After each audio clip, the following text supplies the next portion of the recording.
오늘의 말씀 본문입니다. 히브리서 3장 1절. 그러므로 함께 하늘의 부르심을 받은 거룩한 형제들아, 우리가 믿는 도리의 사도이시며 대제사장이신 예수를 깊이 생각하라. 주님은 이제 속히 오실 것입니다. 주님 오심에 대해서 성경 신구약을 합해서 약 1700구절 정도 예언이 되어 있습니다. 읽어줍니다. 주께서 호령과 천사장의 소리와 하나님의 나팔 소리로 친히 하늘로부터 강림하시리니 그리스도 안에서 죽은 자들이 먼저 일어나고 그 후에 우리 살아남은 자들도 그들과 함께 구름 속으로 끌어올려 공중에서 주를 영접하게 하시리니 그리하여 우리가 항상 주와 함께 있으리라. 항상 주와 함께 있으리라. 주님은 약속을 했습니다. 주님 공중으로 오실 때 이 땅에 4가지 큰 징조가 있겠다고 말씀을 했습니다. 첫 번째는 전쟁과 지진, 그리고 기근과 전염병, 4가지 재앙이 있다는 것이죠. 읽어줍니다. 또 이르시되 민족이 민족을 나라가 나라를 대적하여 일어나겠고 민족이 민족이 나라가 나라를 대적한다는 말은 전쟁이 빗발친다는 것이죠. 그때가 되면. 그 다음 곳곳에 큰 지진과 기근과 전염병이 있겠고 또 무서운 일과 하늘로부터 큰 징조들이 있으리라. 민족과 민족, 나라가 나라가 대적, 남북한 대치사항, 러시아 전쟁, 중동 전쟁, 미국과 이란 전쟁을 말하고 있습니다. 미국, 이란과의 양해각서가 체결된 지 얼마 안 됐죠. 이 시점에서 최근 미국과 이란이 호르무즈 해협 상성 피격 사건을 계기로 연이어 미국의 강도 높은 이란 공격이 이어지고 있습니다. 어제 7월 18일 9시 뉴스를 보니까 미국이 이스라엘에 공중급유기 60대를 배치했다는 뉴스였습니다. 7월 14일 트럼프가 이렇게 발표를 합니다. 공격은 내가 그만하라고 할 때까지 계속 이어질 것입니다. 우리는 이란의 모든 발전소를 파기하고 그들이 협상 테이블을 나오지 않는다면 교량도 파기할 것입니다. 라고 발표를 했어요. 지금 미국, 이란 이 전쟁이 고조가 깊어지고 있습니다. 둘째로 큰 지진과 기근입니다. 성경 예언대로 지금 곳곳에 동시다발적으로 지진이 일어나고 있어요. 지난 2월 24일 베네수엘라에서 진도 7.5의 대지진이 일어났죠. 사망자가 4,000명에 이릅니다. 베네수엘라 정부에 따르면 이 지진으로 약 17,000명이 부상을 당했다는 것입니다. 같은 날 일본에서는 7.2의 지진이 일어났습니다. 총 사망자가 9명이었고 200명 이상이 부상자가 발생을 했습니다. 동시에 미국 샌프란시스코에서는 중국 산성에도 강진이 일어났다고 발표를 했어요. 지구 전체가 전역이 지진으로 흔들리고 있습니다. 일본 지진, 심각한 것은 환태평양 지진대에 속한 일본 남해안에서 해저 화산 폭발이 일어날 것을 발표를 했는데 이 화산 폭발이 일어나면 대형 쓰나미가 우리나라 해안 도시까지 공격에 온다는 거예요. 제주, 여수, 부산, 남해안까지요.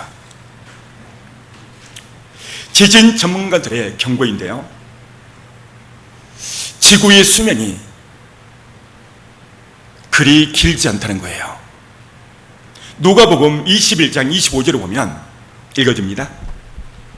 1월 성신에는 징조가 있겠고 땅에서는 민족들이 바다와 파도의 섞는 소리로 인하여 혼란한 중에 곤고하리라. 예수님은 누가복음 21장으로 계시록 6장에서 이 누가복음 21장을 부연 설명을 해주고 있어요. 부연 설명을 해주고 있는 계시록 6장을 잠시 살펴보겠습니다. 읽어줍니다. 내가 보니 여섯째 인을 떼실 때 큰 지진이 나며 해가 검은 털로 짠 상복같이 검어지고 달은 온통 피같이 되며 해가 검은 돌로 짠 상복같이 된다. 이 말은 그날 해가 빛을 잃는다는 거예요. 달은 온통 피같이 되며 달 또한 피처럼 빛을 잃어버린다는 것입니다.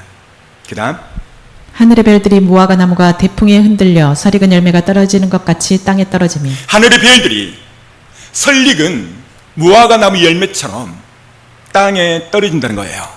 그 다음 하늘은 두루마리가 말리는 것 같이 떠나가고 각 상과 섬이 제 자리에서 옮겨지매 땅의 임금들과 왕족들과 장군들과 부자들과 강한 자들과 모든 종과 자유인이 굴과 산들의 바위 틈에 숨어 각 산과 섬이 제자리에서 옮겨진다. 이 말은 대하산 폭발을 말합니다.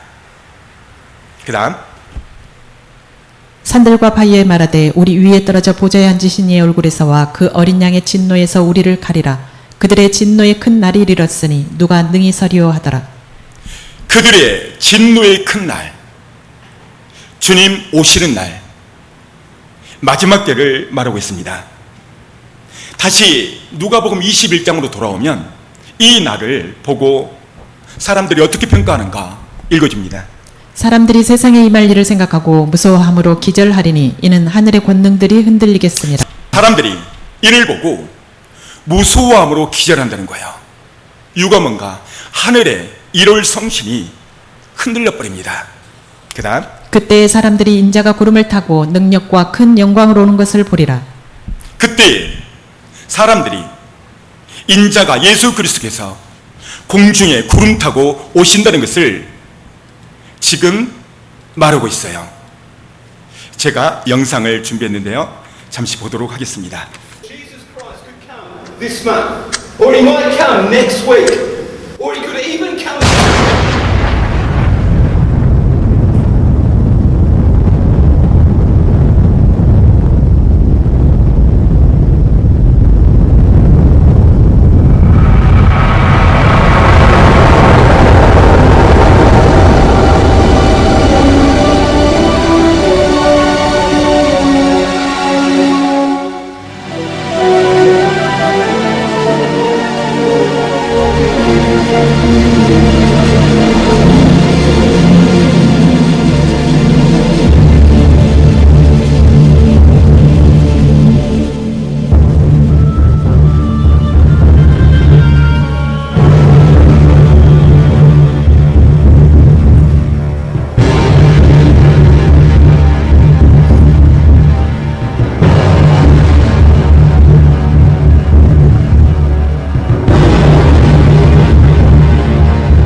우리가 그날 그때 어떠한 사람이 되어야 되겠는가?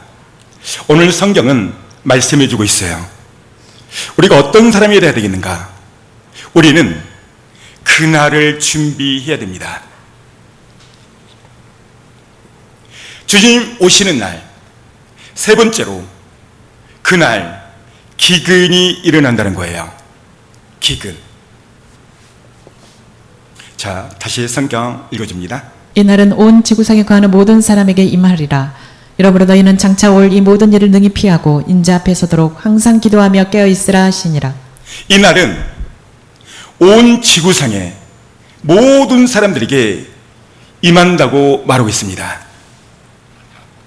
우리가 어떤 사람이 되어야 되는가? 그 다음 이날은 온 지구상에 거하는 모든 사람에게 이 말이라. 이러므로 너희는 장차 올 이 모든 일을 능히 피하고 인자 앞에 서도록 항상 기도하며 깨어 있으라 하시니라. 항상 기도하고 깨어 있으라. 이 말씀을 보면 깨어 있다는 것은 기도한다는 거예요. 이 땅의 모든 사람들은 그날 두 종류의 사람으로 나누어질 것입니다. 그 다음 그가 큰 나팔 소리와 함께 천사들을 보내리니 그들이 그의 택하신 자들을 하늘 이 끝에서 저 끝까지 사방에서 모으리라. 사방에서 모은다는 거예요. 누구를? 택하신 자들을. 이들은 순식간에 신령한 몸으로 변화되어서 올라갈 것입니다. 그 다음 보라, 내가 너희에게 비밀을 말하노니 우리가 다 잠잘 것이 아니요 마지막 나팔의 순식간에 호련히 다 변화되리니. 여기 보면 순식간에 호련히 변화되어 우리는 신령한 몸으로 변화되어서 그날 올라갈 것입니다.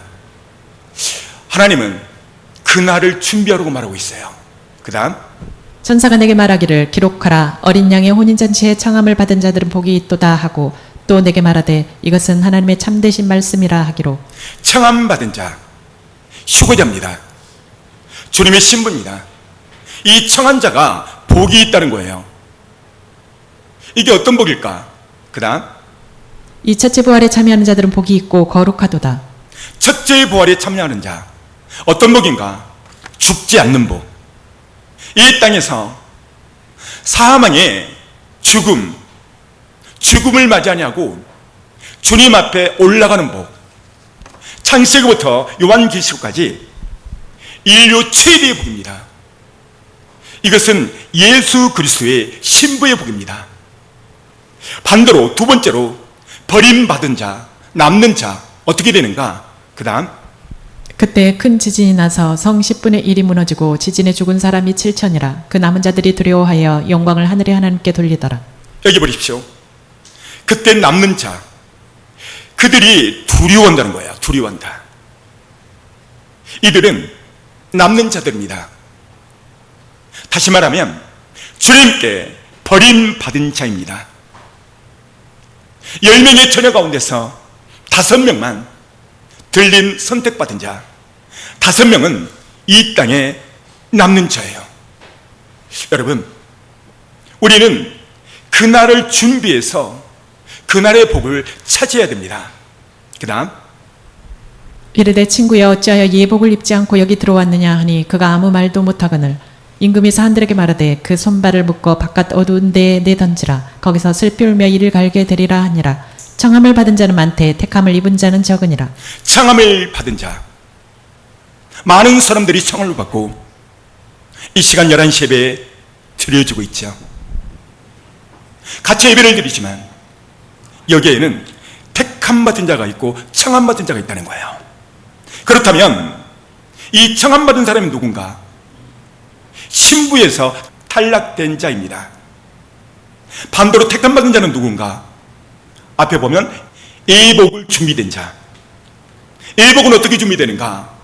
어린 양의 피, 예수의 피로 철저히 회개하며 말씀대로 살아가는 것. 여러분들은 예복이 준비되었습니까? 성경은 늘 교회 안에 두 종류에 대해서 말하고 있어요. 예수님이 직접 이렇게 말씀하죠. 그 다음 손에 키를 들고 자기의 타작 마당을 정하게 하사 알곡은 모아 곳간에 들이고 쭉정이는 꺼지지 않는 불에 태우시리라. 보십시오. 교회 안에는 예수님이 말합니다. 알곡이 있다. 두 번째는 쭉정이가 있다. 알곡은 뭐고 쭉정이가 뭔가? 알곡은 말씀대로 살려고 예를 쓰는 사람. 쭉정이는 청함받은 사람이에요. 같이 예배를 드리고 있지만 주님 앞에 버림을 당하는 자예요. 우리가 정말 알곡이요 주님의 신부가 맞다면 오늘 말씀의 제목처럼 우리는 신랑 되신 예수 그리스도, 그분을 깊이 묵상하고 그분 앞에 더 가까이 가셔야 됩니다. 예수 그리스도, 그분은 누구신가? 예수님은 하늘 보좌를 버리시고 이 땅의 가장 낮은 곳 마국간에 태어나신 분이십니다. 예수님의 탄생 소식을 가장 먼저 접한 사람들은 밤에 양떼를 지키는 목자들, 목동들이었습니다. 당시 양치는 목동의 직업은 이스라엘 사람들 중에 가장 낮고 천대받은 직업이었습니다.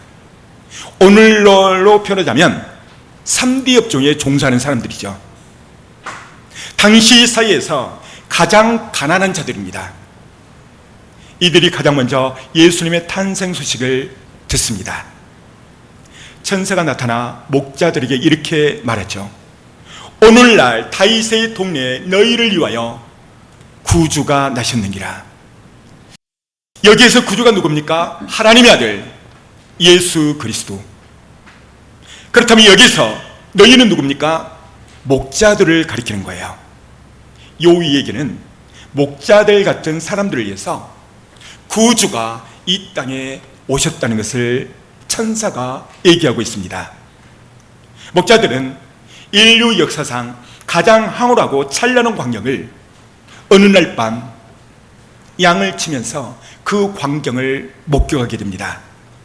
갑자기 천군 천사들이 하늘을 뒤덮고 하나님을 찬양합니다. 하늘의 별들이 활짝 비치며 그것을 말해주겠는데요. 읽어줍니다. 호련히 수많은 천군이 그 천사들과 함께 하나님을 찬송하여 이르되 지극히 높은 곳에서는 하나님께 영광이요 땅에서는 하나님이 기뻐하신 사람들 중에 평화로다 하니라. 호련히 수많은 천군 천사가 밤하늘에 별빛이 쏟아지는 그 어느 날 밤 하나님을 찬양합니다. 뭐라고 찬양합니까? 14절 한 번 더. 지극히 높은 곳에서는 하나님께 영광이요 땅에서는 하나님이 기뻐하시는 사람들 중에 평화로다 하니라. 할렐루야. 주님 오시는 그날 밤 역사상 아브람도 이 광경을 못 봤고 모세도 다윗도 보지 못한 이 엄청난 광경 누가 목격을 했나요? 목자들입니다. 목자들. 그리고 목자들은 그 별을 따라 예수님 계신 마국간에 도착합니다. 그 다음 천사들이 떠나 하늘로 올라가니 목자가 서로 말하되 이제 베들레헴으로 가서 주께서 우리에게 알리신 바 이루어진 일을 보자 하고 빨리 가서 마리아와 요셉과 그 위에 누인 아기를 찾아서. 여기 보니까 이 목자들은 별을 따라 16절 보니까 마국간에 가서 마리아와 요셉 그 위에 누인 아기 예수님을 만납니다. 목자들 마음 아마 그 광경 영화의 한 장면처럼 상상해 보시고 그려보세요. 목자들은 구에 누인 아기 예수님을 보고 전율을 느꼈을 것입니다. 우리 민족이 그렇게 기다리고 그렇게 기다렸던 메시아를 목자들이 처음 목격을 한 거죠. 충격이었을 것입니다. 그런데 한 가지 특이한 점은 말이 있는 마국간입니다. 목자들은 평소에 동물들과 함께 자고 먹고 그런 사람들이었죠. 나를 구원하신 예수님은 나처럼 똑같은 모습으로 온 거예요. 그 고대했던 메시아 나와 같은 모습으로 동물의 마국간에서 주무시고 계시는 그 광경 상상해 보십시오. 얼마나 전율이었겠습니까? 반대로 만약에 예수님이 마국간이 아닌 왕의 아들, 귀족의 아들로 태어났다면 목자들은 알았어도 못 갑니다. 만약 왕의 아들로 태어났다면 목자들은 별을 보고 왕궁 입구에서 병사들에 의해 막힙니다. 목자들은 그 병사들 앞에 사정할 것입니다. 부탁할 것입니다. 우리는 메시아를 기다리는 사람입니다. 밤하늘에 저 별을 보고 아기 예수 그리스도 탄생 그 별을 보고 찾아봤습니다. 우리를 좀 들여 보내주십시오. 저희는 꼭 예수님을 만나야 됩니다. 그분께 절하고 경배만 하고 잠시 하고 가면 됩니다.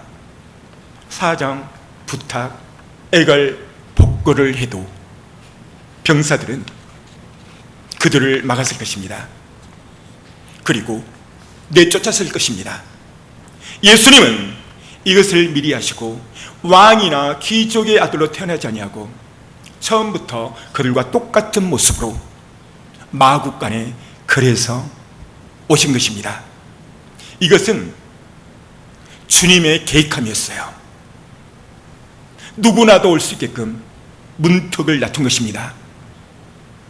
그래서 동물들이 똥이 있고 오물이 있는 마국간에 태어난 것입니다. 제가 지난주에 이 설교를 준비한 날짜가 화요일이었습니다. 열심히 이 설교에 기도하면서 집중하고 제가 오드를 치고 있었는데, 제가 무엇인가 집중하고 있으면 꼭 노크를 하세요. 집중하지 않고 커피를 마시고 있을 때 하면 얼마나 좋아요. 공부하는 학생이 열심히 공부에 딱 줄이 잡혔는데 그때 친구가 누구나 노크를 오면 엄청 짜증난 일이거든요. 설교에 집중, 몰입, 너무나도 감동적으로 오드를 치고 있는데 노크를 계속 하는 거예요. 그래서 또 저 할아버지일까 했는데 저 할아버지는 아니고 이번에는 할아버지 2가 오셨어요. 그래가지고 점심 끼니도 못 먹고 배가 고프다고 도와달라는 거예요. 저는 갈등했어요. 왜냐하면 이 설교의들이 막 잡히고 있는데 갑자기 찾아오셔서 어떻게 해야 되나. 그런데 저분이 만약에 예수님이라면 내가 다음에 오라고 이렇게 말할 수 있는가. 그분을 모시고 식당에 갔습니다. 그리고 이런저런 이야기 속에 이분이 이런 말을 했습니다.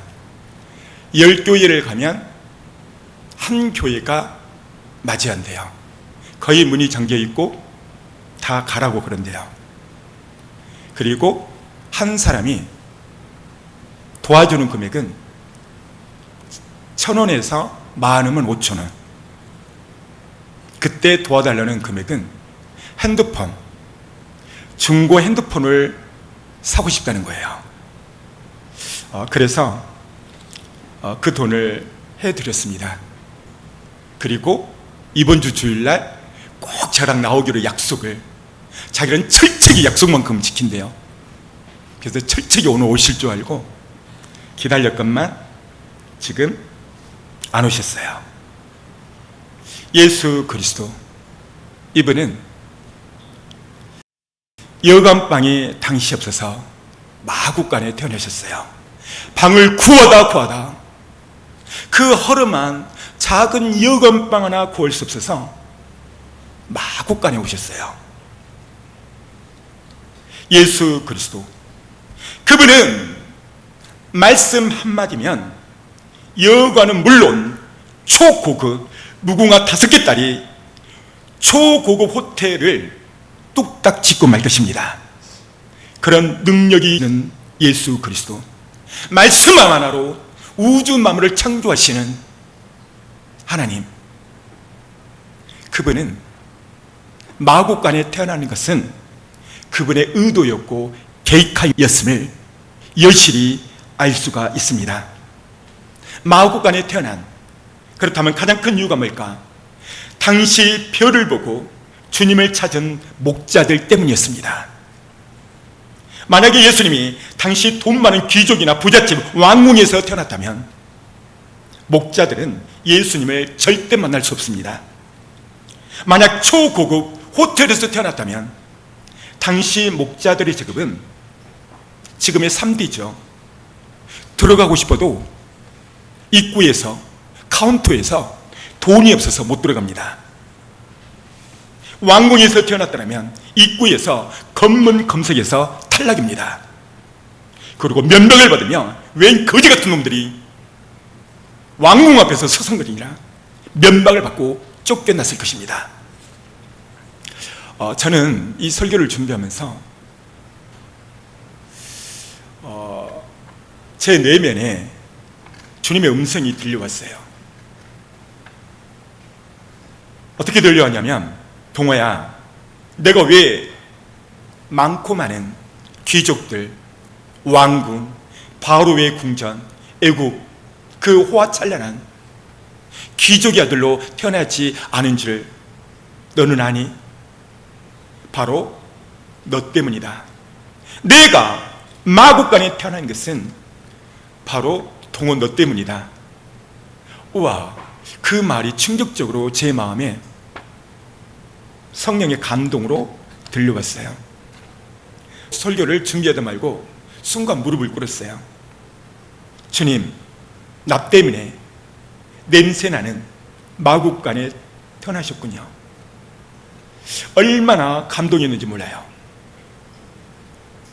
사랑하는 성도 여러분, 그렇다면 여기서 목자가 먼저 예수님을 찾아갔을까요? 아니면 예수님이 먼저 목자를 찾아갔을까요? 목자들은 어느 날 평상시처럼 양들을 치고 있어요. 근데 예수님께서 밤하늘에 그 목자들에게 비친 거예요. 천사들과 함께 호화찬란히 하나님을 찬양하는 그 광경을 목자들의 눈에 비춰준 거예요. 이것을 보면 목자들이 먼저 찾아가는 게 아니에요. 예수 그리스도, 그분이 목자들을 찾아간 거예요. 이것을 부연 설명해 주고 있는 구절이 있는데요. 그 다음 단, 너희가 나를 택한 것이 아니요 내가 너희를 택하여 세웠나니 이는 너희로 가서 열매를 맺게 하고 또 너희 열매가 항상 있게 하여 내 이름으로 아버지께 무엇을 구하든지 다 받게 하려 함이라. 보십시오. 너희가 나를 택한 것이 아니다. 도리어 내가 너희를 택하여 세웠다. 우와, 충격. 예수 믿고 천국 가는 비율이 어느 크리스찬 신문을 보니까 전 세계적으로 볼 때 1000대1이래요. 1000대1. 수많은 모래알 중에서 많고 많은 그 사람 가운데서 하나님께서 나를 지명했대요. 나를 선택했대요. 이 부분을 더 부연 설명해 주 있는 구절이 다음, 야곱아 너를 창조하신 여호와께서 지금 말씀하시느니라. 이스라엘아 너를 지으신 이가 말씀하시느니라. 너는 두려워하지 말라. 내가 너를 구속하였고 내가 너를 지명하여 불렀나니 너는 내 것이라. 보십시오. 창조주 하나님께서 야곱을 선택할 때 야곱이 하나님을 선택하는 게 아니에요. 에서 야곱, 하나님은 뱃속에서부터 둘째 야곱을 지명한 거예요. 보십시오. 내가 너를 지명하여 불렀나니 둘째 아들 야곱 뱃속에서 너는 내 것이라고 말하고 있어요. 하나님이 지명하여 부른 하나님의 소유 야곱. 하나님은 당신이 소유한 것을 반드시 책임지고 지켜주십니다. 그게 어디냐고요? 그 다음, 내가 물 가운데로 지날 때에 내가 너와 함께 할 것이라. 강을 건널 때에 물이 너를 침몰하지 못할 것이며 내가 불 가운데로 지날 때에 타지도 아니할 것이요 불꽃이 너를 사르지도 못하리니. 보십시오. 강을 건널 때 지금 시기가 폭우 시기고 지난주에 엄청난 비가 내렸어요. 여러분, 물난리가 나면요 건질 것이 아예 없어요. 두 번째, 불, 화재가 나잖아요. 건질 것이 제로입니다. 무슨 말이에요?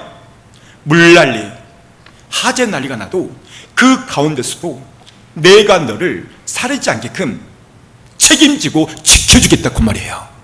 어떤 자에게 하나님이 지명하고 하나님의 소유인 하나님의 자녀만큼은 책임진다 그 말입니다.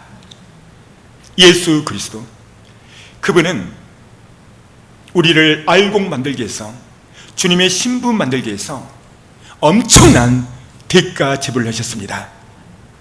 그 대가 지불이 무엇인가? 우리를 위해서 십자가를 지는 것입니다. 예수님은 십자가를 질 때 그 때를 멀지 않았음을, 코앞에 왔음을 알게 됩니다. 그리고 제자들을 다 모읍니다. 십자가를 지기 바로 앞에서 예수님이 제자들에게 기가 막힌 말씀을 하세요. 읽어줍니다. 내가 이것을 너희에게 이름은 내 기쁨이 너희 안에 있어 너희 기쁨을 충만하게 하려 함이라. 내가 이것을 너희에게 이름은 내 기쁨이 너희에게 충만하게 함이라. 자, 여기 볼까요? 내가 이것을, 여기서 이것이 뭘까요? 앞으로 곧 십자가를 지는 일입니다. 제자들은 이것을 알았을까요? 몰랐을까요? 전혀 모릅니다. 그런데 요 일이 기쁘대요. 예수님이 정말 기뻤을까요? 십자가를 지는 것. 예수님은 이 말씀을 마치고 겟세마네 동산에 오르세요. 그리고 이 십자가 지는 일 때문에 땀방울이 핏방울이 되도록 기도해요. 예수님은 단 한 번도 공생에 자기 이익을 위해서 개인적인 기도를 단 한 번도 한 적 없어요. 하나님, 이거 들어주세요. 해본 적이 단 한 번도 없는데 이 겟세마네 동산에서는 놀랍게도요, 예수님이 개인 기도를 했어요. 그 개인 기도가 뭔가, 이 잔을 내게서 옮겨주옵소서. 이 잔이 뭡니까? 십자가를 지는 일. 예수님은 완전한 하나님이시지만 반대로 완전한 인간의 몸을 입고 오셨어요. 가시에 찌르면 아프고, 멸루관을 치면 피가 흐르고, 창에 찔리면 그 아픔과 통증을 느끼는 인간의 몸을 입고 왔다 이 말이죠. 그래서 그가 겟세마네 동산에서 땀방울이 핏방울이 되도록 기도한 이유가 그거예요. 이 부분을 부연 설명해 주고 있는 것이 히브리서 5장 7절입니다. 읽어줍니다. 그는 육체에 계실 때에 자기를 죽음에서 능히 구원하실 이에게 심한 통곡과 눈물로 간구와 소원을 올렸고 그의 경건하심으로 말미암아 들으심을 얻었느니라. 보십시오. 죽음 앞에 십자가를 말합니다. 이 십자가 지는 이 일이 바로 죽음의 길이고 너무나도 고통스러운 거예요. 그래서 예수님이 이 겟세마네 동산에서의 기도를 히브리서 5장 7절이 이렇게 설명하고 있어요. 어떤 기도를 했는가라고 봤더니 심한 통곡과 눈물로 소원을, 십자가를 지지 않게 해달라고 3번 기도를 해요. 간구를 했다는 거죠. 겟세마네 동산의 기도, 예수님은 이것이 너무나도 큰 고통이었습니다. 잠시 볼까요? 읽어줍니다. 이르시되 아빠 아버지여, 아버지께서는 모든 것이 가능하오니 이 잔을 내게서 옮기시옵소서. 그러나 나의 원대로 마시옵고 아버지의 원대로 하옵소서 하시고. 보십시오.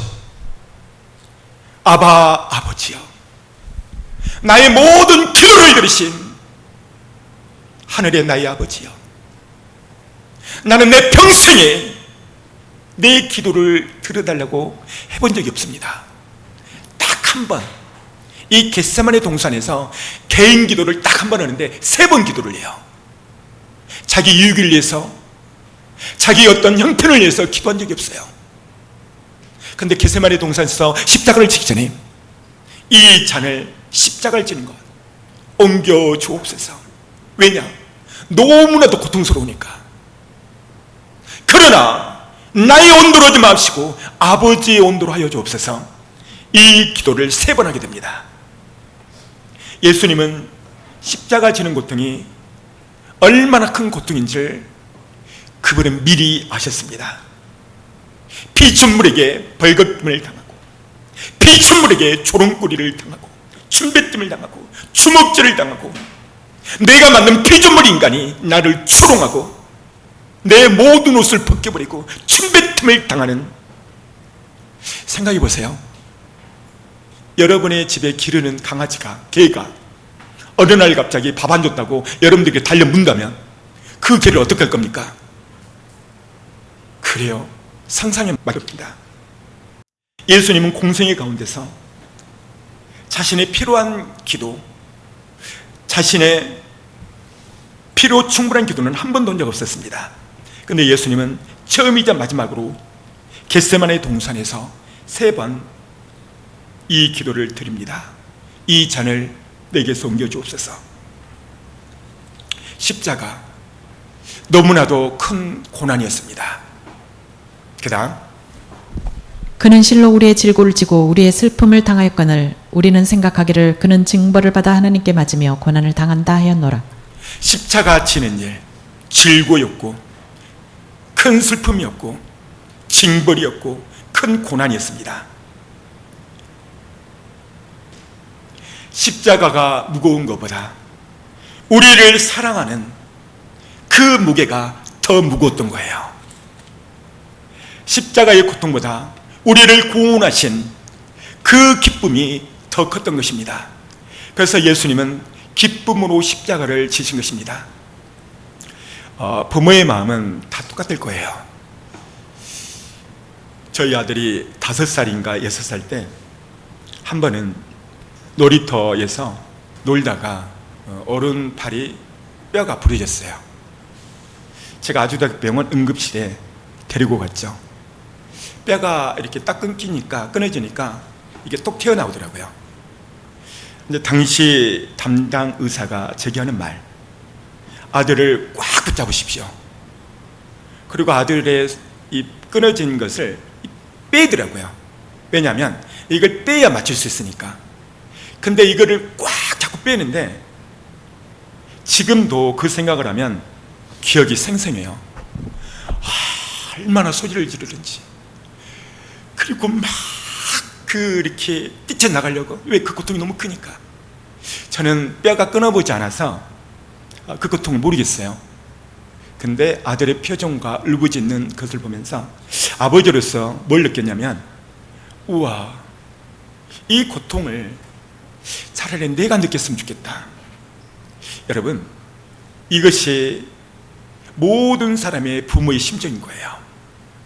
예수님이 십자가에서 로마 군병들의 채찍과 침뱉음과 주먹질과 그걸 하늘에서 보고 계셨을 때 그 마음이 어땠을까? 예수님은 우리를 위해서 대신 고통을 당하셨어요.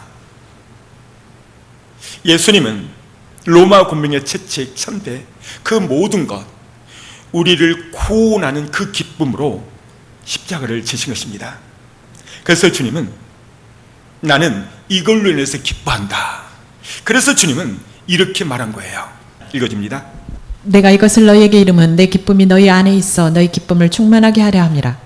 내가 이것을 십자가 지는 일, 이 지는 일이 기쁘대요. 기쁘대요. 왜냐? 내가 죽어야만 너희가 지옥 가지 아니하고 영원한 천국 구원할 수 있으니까 기쁘대요. 그러면서 이 기쁨이 너희에게도 충만했으면 좋겠다. 이 십자가를 말하는 거예요. 주님은 이것 때문에 심한 통곡과 눈물과 밤새워 기도했어요. 사랑하는 성도 여러분, 주님의 기쁨 여러분 아시겠어요? 저는 이 설교를 준비하면서 제가 여러 번 무릎을 꿇고 하나님 앞에 기도를 했습니다. 그 다음 단, 그가 찔림은 우리의 허물 때문이요 그가 상함은 우리의 죄악 때문이라. 그가 징계를 받음으로 우리는 평화를 누리고 그가 채찍에 맞음으로 우리는 나음을 받았도다. 보십시오. 예수님의 고난이 그대로 나옵니다. 수원천 운동을 자주 하는데 다리 밑을 보면 수많은 거미들이 줄을 쳐놨어요. 저는 그 거미들 한쪽 구석에서 도수하려고 있는 이 거미를 보면 무슨 생각을 하냐면 마귀 연상되는 거예요. 왜냐? 거미들을 막 쳐놓고 배 볼록 났고 옆에서 기다리고 있어요. 뭐를? 잠자리든 나방이든 거미줄이 막 흔들리면 한쪽 기둥이나 막 달려가서 올가매요. 그리고 죽을 때까지 기다렸다가 뜯어먹어요. 어쩜 마귀하고 똑같은지. 제가 그런 녀석들 보면 일부러 가서 다 죽입니다. 이 나쁜 마귀들. 여러분, 수온천에 많은 벌레들이 있어요. 거미들도 있고 매미도 있고. 이런 곤충들이 다 살기 위해서 태어났어요. 그래서 작은 곤충도 죽이려고 하면 막 도망가요. 왜요? 살기 위해서 도망가는 거예요. 근데 인류 역사상 죽기 위해서 오신 분은요, 예수 그리스도 그분 한 분밖에 없어요. 예수님은 이 땅에 죽기 위해서 태어났어요. 그것을 다 하시고 태어났어요. 근데 그 죽음도 그냥 총살 한 방으로 딱 죽는 것이 아니라 로마 군병들에게 수 없는 채찍과 사람들의 멸시천대와 그 십자가에서 6시간 동안 온갖 피와 눈물이 다 쏟아져야 죽는 당시 최고의 극악무도한 살인자에게 지는 십자가를 지겠다 이 말이죠. 이것을 다 하신 거예요. 이것을 다 하신 주님, 그래서 심한 통곡과 눈물로 간구했던 거예요. 3번, 하나님 이 잔을 내게 섬겨주옵소서. 주님은 이 모든 것을 아시고 이 땅에 오셨죠. 그리고 첫 번째 목자들에게 보이신 거예요. 다시 한번 읽어줍니다. 호련히 수많은 천군이 그 천사들과 함께 하나님을 찬송하여 이르되 지극히 높은 곳에서는 하나님께 영광이요 땅에서는 하나님이 기뻐하시는 사람들 중에 평화로다 하니라. 목자들에게 그걸 보이죠. 나는 너희들을 위해서 왔다. 너희들을 위해 왔다. 예수님이 십자가를 지실 때 왼편 강도 오른편 강도 함께 있었죠. 처음에 이 강도들은 서로 예수님을 비웃고 조롱해요. 그러다가 좀 가다가 우편 강도가 그것을 멈춰요. 외편 강도가 말합니다. 야, 입을 다물라. 너가 이 땅에서 수많은 죄로 인해서 십자가에 달렸지만 내 옆에 계신 이분은 그렇지 않았다. 그리고 우편 강도가 말합니다. 읽어줄까요? 이르되 예수여 당신의 나라에 임하실 때 나를 기억하소서 하니 예수께서 이르시되 내가 진실로 내게 이르노니 오늘 네가 나와 함께 낙원에 있으리라 하시니라. 여기 보시면 하나님 나라, 당신의 나라에 임할 때 나를 기억하여 주옵소서. 이 딱 한마디입니다. 따라서 해볼까요? 나를 기억하여 주소서. 사랑하는 성도 여러분, 우리는 주님 앞에 이렇게 기도해야 돼요. 나를 기억하여 주옵소서. 나를 기억하여 주옵소서. 이 말 한마디에 오늘 내가 낙원에 있으리라. 결국 우편강도는 이 죽음의 잔에서 구원을 얻습니다. 영원한 생명을 얻은 것이죠. 예수님은 이 광경을 볼 때에 숨이 끊어져 가는 그 순간에도 사형수의 목숨을 구원했다는 거예요. 예수님은 지극히 작은 자들을 위해서 오셨어요. 첫 번째 작은 자들, 이스라엘 목동들이죠. 왕궁이 아니에요. 지극히 작은 자, 천대받은 목동들에게 오셨다 이 말이죠.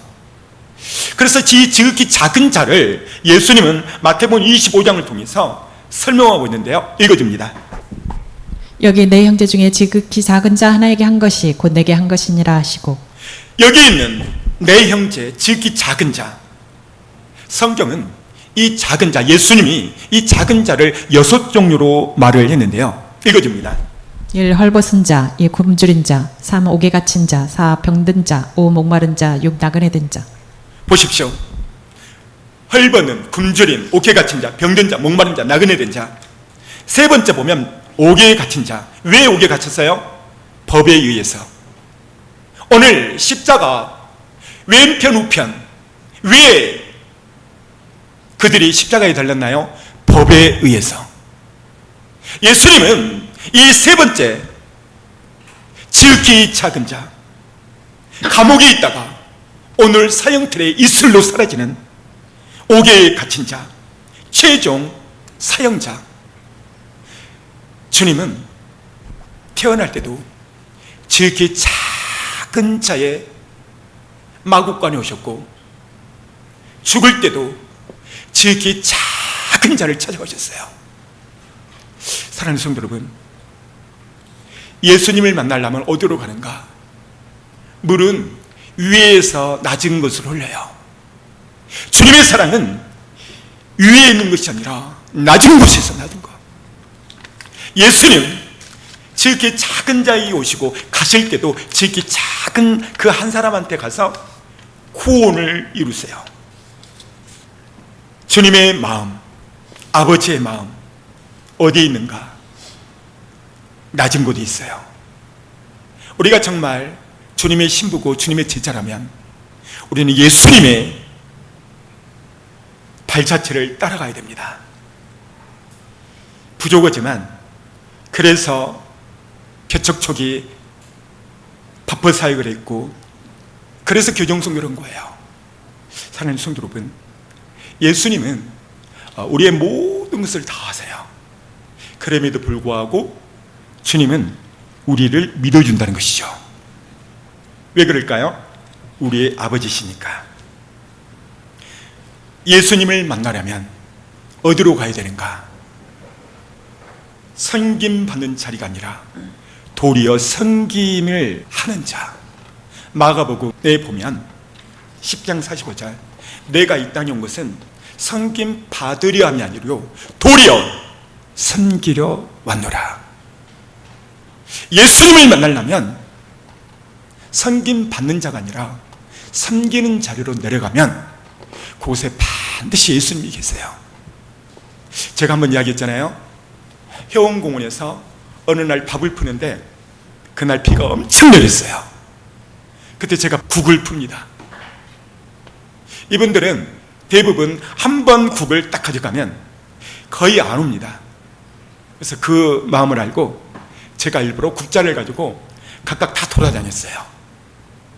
그런데 그 위에 판자떼기 같은 이렇게 쳐져 있는데요, 그 밑에서 밥을 먹는데 어느 날 제가 이렇게 국을 퍼주려고 딱 하는데요, 갑자기 구멍이 났나 봐요.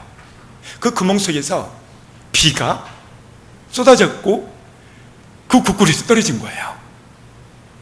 그때 주님의 음성이 또 똑같이 들리는 거예요. 얘야, 내가 지금 이 국을 먹고 있다. 저는 그걸 보면서 아, 주님이 여기 계셨군요. 그때 제가 말했습니다. 저는 모든 목회자들이 주일 11시 예배, 이것이 아주 피크이죠. 그런데 주일 11시 예배보다도 그 밥 푸는, 국을 푸는 그 시간이 너무 깊고 좋은 거예요. 왜냐하면 그곳에는 여러 모양, 이 모양 저 모양으로 예수님이 하고 오시거든요. 근데 그것이 언제 보여지냐면 제가 하나님의 손을 붙잡고 있을 때만 보여요. 제가 목사여도 주님의 손을 붙잡지 않고 엉망으로 살면요, 귀찮은 존재됩니다. 하나님 아버지의 마음. 찬양 가운데서 그런 곡이 있는데 너무나도 좋아서 제가 그 가사를 가져왔습니다. 읽어줍니다. 하나님 아버지의 마음, 아버지 당신의 마음이 있는 곳에 나의 마음이 있기를 원해요. 아버지 당신의 눈물이 고인 곳에 나의 눈물이 고이길 원해요. 아버지 당신이 바라보는 영혼에게 나의 두 눈이 향하기 원해요. 아버지 당신이 울고 있는 어두운 땅에 나의 두 발이 향하길 원해요. 나의 마음이 아버지의 마음을 알아 내 모든 뜻 아버지의 뜻이 될 수 있기를.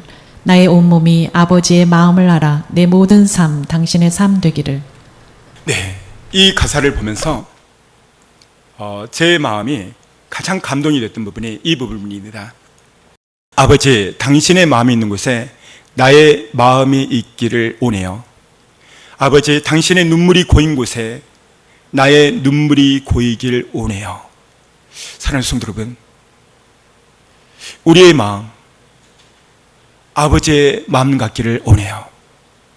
아버지는 이 땅에 우리를 살리기 위해서 그 아버지의 마음을 가지고 이 땅에 오시사 엄청난 대가 지불을 하셨습니다. 그 대가 지불은 상상을 초월한 창조주 하나님께서 피조물인 인간에게 말 한마디면 쓸어버리는 히스기야 시리 18만 5천 명을 1,400명이 다 죽여버립니다. 당시 그 고난, 그 역경 얼마든지 말 한마디면 피할 수 있어요. 근데 예수 그리스도 우리를 구원하는 그 기쁨으로 달게 십자가를 지세요.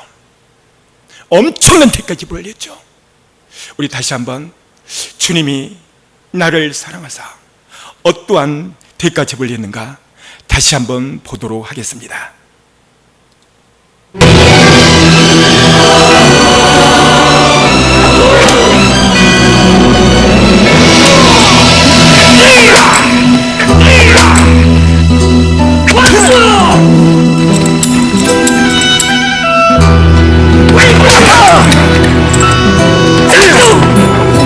Down the hill in Jerusalem, the soldiers tried to clear the wall, but the crowd pressed in to see the man condemned to die on Calvary.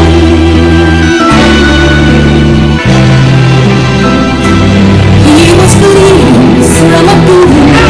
There were stripes upon his back, and he wore a crown of thorns upon his head. And he bore with every step the scorn of those who cried out for his death. Down the Via Dolorosa, all the way of suffering, like a lamb came the Messiah, Christ the King. But he chose to walk that road out of his love for you and me. All the way to Calvary.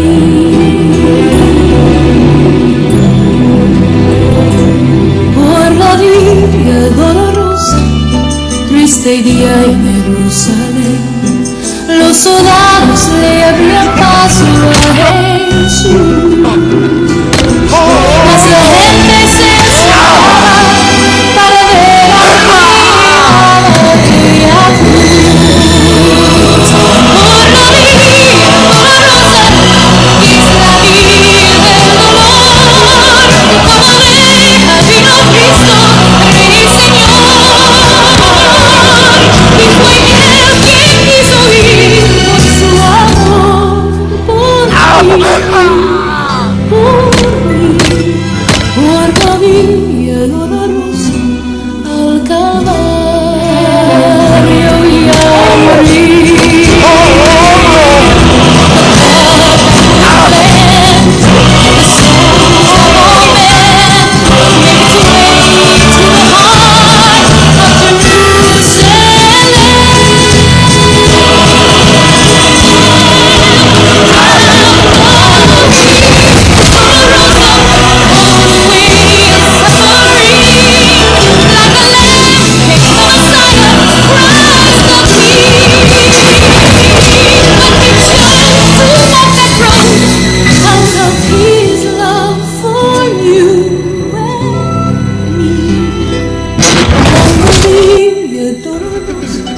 All the way. Aspicite caniculi, e vertice ticum stulti, super macem sua, e ridite con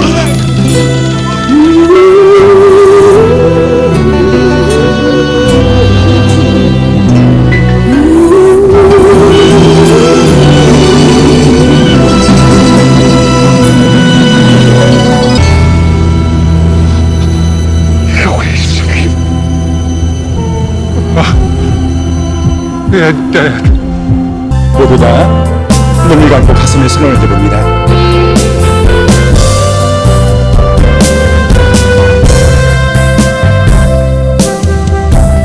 주님은 이 땅에 오셨습니다. 모든 동식물, 심지어는 작은 곤충도 살기 위해서 이 땅에 곤충으로 태어났죠. 예수님은 죽기 위해서 오셨습니다. 그가 십자가를 지기 바로 앞전 제자들을 모아놓고 이렇게 말합니다. 내가 이것을 너희에게 이름은 내 기쁨이 너희 안에서 너희의 기쁨을 충만케 하라 하심이라. 십자가 지는데 주님은 세 번씩 심한 통곡과 눈물로 겟세마네 동산에서 한 번도 자기 개인 기도를 하지 않는 그분이 세 번 기도를 해요.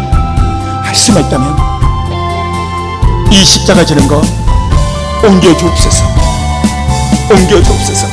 그러나 내 뜻대로 마시고 아버지의 뜻대로 하소서.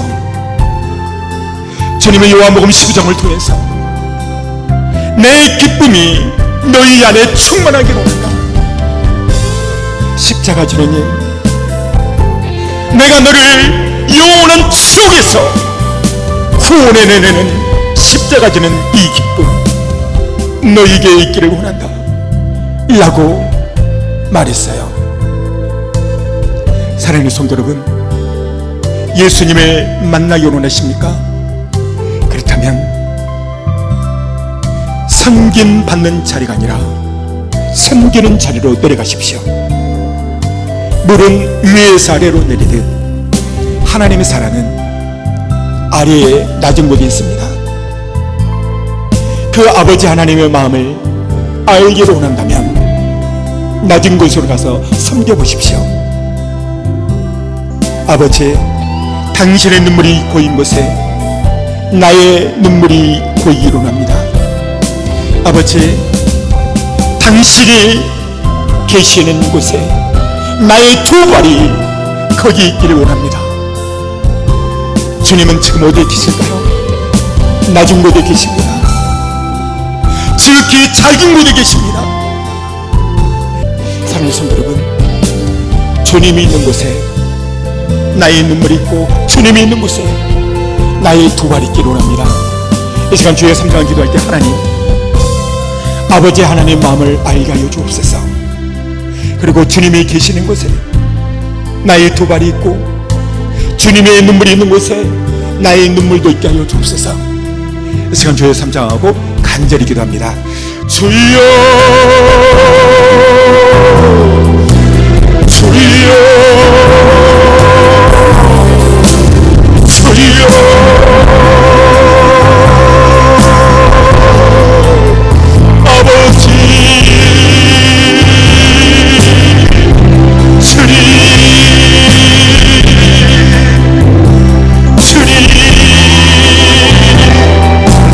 대한민국을 지켜주옵소서. 대한민국이 낯선 것을 만들고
가운데 손을 넣습니다. 마음에 두드러짐이 있고 마음에 상처가 있는 분은 두 손을 가슴에 씁니다.